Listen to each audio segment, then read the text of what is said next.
Salam, selamat siang sahabat terkasih. Di siang hari ini, kita akan membaca dan merenungkan satu bagian firman Tuhan yang sangat indah dan penuh penghiburan. Seringkali kita mengenal ayat 28 saja, marilah kepadaku. Tetapi sebenarnya ayat 25-30 adalah satu kesatuan pesan yang utuh. Tuhan Yesus tidak hanya mengundang kita datang, Ia menjelaskan mengapa kita bisa datang, kepada siapa kita datang, dan bagaimana kita hidup setelah datang. Mari kita membaca Matius 11 ayat 25. Ajakan Juru Selamat. Pada waktu itu berkatalah Yesus, "Aku bersyukur kepadamu, Bapa, Tuhan langit dan bumi, karena semuanya itu Engkau sembunyikan bagi orang bijak dan orang pandai, tapi Engkau nyatakan kepada orang kecil." Sahabat terkasih, menarik sekali. Tuhan Yesus memulai dengan ucapan syukur. Padahal pada pasal sebelumnya, banyak kota menolak Dia. Pelayanannya tidak selalu diterima. Namun respon Tuhan Yesus bukan kecewa, bukan marah, tetapi bersyukur. Karena rencana Allah tetap berjalan. Tuhan Yesus berkata bahwa kebenaran kerajaan Allah disembunyikan bagi orang bijak dan pandai, tetapi dinyatakan kepada orang kecil. Ini bukan berarti Tuhan anti-intelektual. Ini berbicara tentang sikap hati. Orang bijak dan pandai di sini adalah mereka yang merasa tidak membutuhkan Tuhan. Sedangkan orang kecil adalah mereka yang rendah hati dan sadar bahwa mereka membutuhkan anugerah. Kerajaan Allah tidak bisa dimengerti dengan kesombongan, hanya bisa diterima dengan kerendahan hati. Matius 11 ayat 26. Ya Bapa, itulah yang berkenan kepadamu. Sahabat terkasih, Tuhan Yesus menunjukkan bahwa keselamatan adalah inisiatif Allah. Kita tidak menerima Tuhan karena kita pintar. Kita mengenal Tuhan karena Ia berkenan menyatakan diri. Ini menolong kita untuk tidak sombong secara rohani. Semua karena kasih karunia. Matius 11 ayat 27. Semua telah diserahkan kepadaku oleh Bapa-Ku, dan tidak seorang pun mengenal anak selain Bapa, dan tidak seorang pun mengenal Bapa selain anak, dan orang yang kepadanya anak itu berkenan menyatakannya. Sahabat terkasih, ayat ini sangat dalam secara teologis. Tuhan Yesus menyatakan hubungannya yang unik dengan Bapa. Tidak seorang pun mengenal anak selain Bapa, dan tidak seorang pun mengenal Bapa selain anak. Artinya, Tuhan Yesus adalah satu-satunya jalan untuk mengenal Allah. Bukan moralitas, bukan usaha agama, bukan tradisi, hanya melalui Kristus. Dan mari kita perhatikan kalimat terakhir dari ayat 27. Dan kepada siapa anak itu berkenan menyatakannya. Pengenalan akan Allah adalah pewahyuan. Itulah sebabnya hubungan pribadi dengan Tuhan Yesus sangat penting.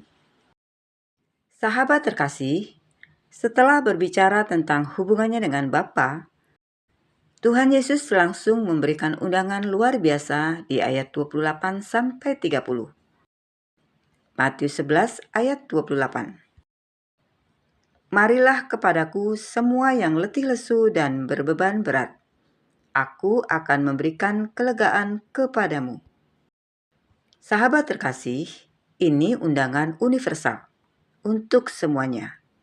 Tidak dibatasi latar belakang, tidak dibatasi kegagalan masa lalu, tidak dibatasi status rohani. Letih lesu bisa berarti lelah secara emosional, lelah karena tuntutan hidup, lelah karena mencoba memenuhi standar agama. Berbeban berat bisa berarti rasa bersalah, tekanan, kecemasan, luka batin. Tuhan Yesus tidak menghakimi kondisi itu. Ia mengundang. Aku akan memberi kelegaan. Kelegaan di sini berbicara tentang perhentian jiwa, bukan sekedar istirahat fisik. Ada orang tidur 8 jam tapi tetap gelisah. Ada orang liburan tapi tetap cemas.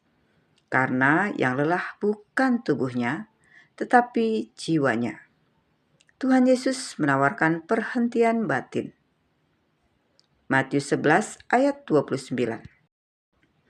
Pikulah kuk yang kupasang dan belajarlah kepadaku, karena aku lemah lembut dan rendah hati, dan jiwamu akan mendapat ketenangan. Sahabat terkasih, kata kuk adalah alat kayu yang dipasang pada lembu untuk menarik beban. Mengapa kuk? Karena hidup tanpa arah juga melelahkan. Kuk Tuhan Yesus bukan beban tambahan. Kuk Tuhan Yesus adalah tuntunan. Belajarlah padaku. Kekristenan bukan hanya percaya, tetapi belajar dari karakter Kristus. Dan Tuhan Yesus berkata, "Karena aku lemah lembut dan rendah hati." Inilah karakter Allah yang luar biasa.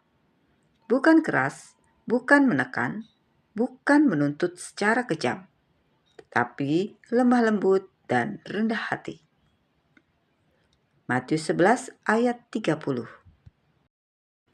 Sebab kuk yang kupasang itu enak dan bebanku pun ringan. Sahabat terkasih, bagaimana mungkin kuk itu enak? Karena ketika kita berjalan bersama Tuhan Yesus, Ia memikul beban terberatnya. Kita tidak lagi berjalan sendirian.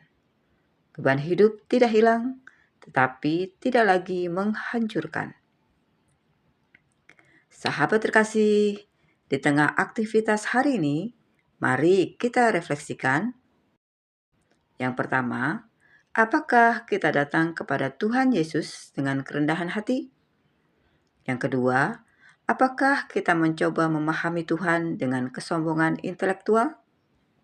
Yang ketiga, apakah kita masih memikul beban sendirian? Yang keempat, apakah kita benar-benar belajar dari karakter Kristus? Tuhan Yesus bukan hanya memberi kelegaan. Ia mengundang kita masuk dalam relasi dan pembelajaran seumur hidup.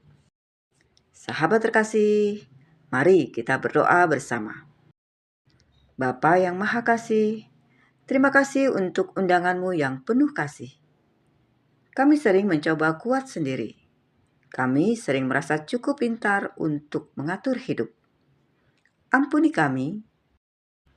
Hari ini kami datang dengan rendah hati.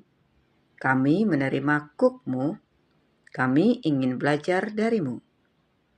Ajari kami hidup dalam kelembutan dan kerendahan hati.